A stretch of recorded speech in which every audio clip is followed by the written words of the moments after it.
So I'll be speaking on the topic that science and research make even an individual practice wholesome. I'd like to change this topic slightly.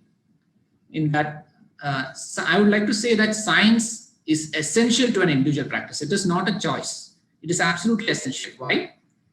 Now, first thing, what you have to understand, what is science? Now, science is not a body of knowledge. Many people think it is just a collection of facts.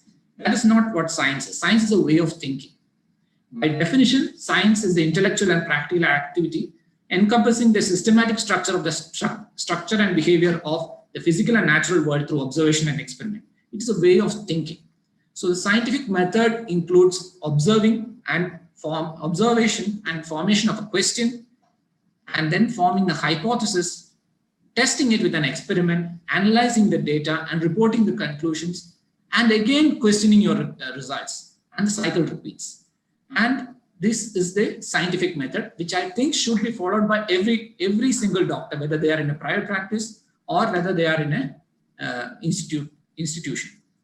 Now, what is a scientific fact? It must be plausible.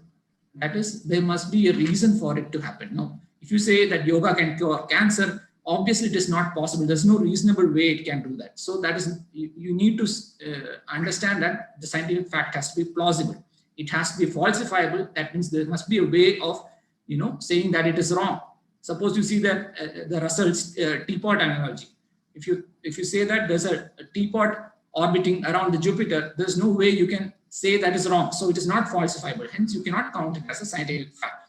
It must be verifiable. You must be able to do an experiment to verify it, and it must be repeatable. That different people around the world should get the similar kind of results when they repeat the experiment. Now, research would be the creation of new knowledge or the use of existing knowledge in a new and creative way so as to generate new concepts, methodologies, and understandings.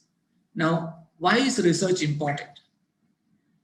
Research is extremely important because when we don't do research and when we don't rigorously follow the scientific method, then anecdotes take over, and we tend to follow practices that can harm the patient. There is also the lost opportunity to improve the lives of many. With clinical practice, probably you will improve the lives of hundreds or maybe thousands of patients in your lifetime. But if you do research, you have the opportunity to improve the lives of millions.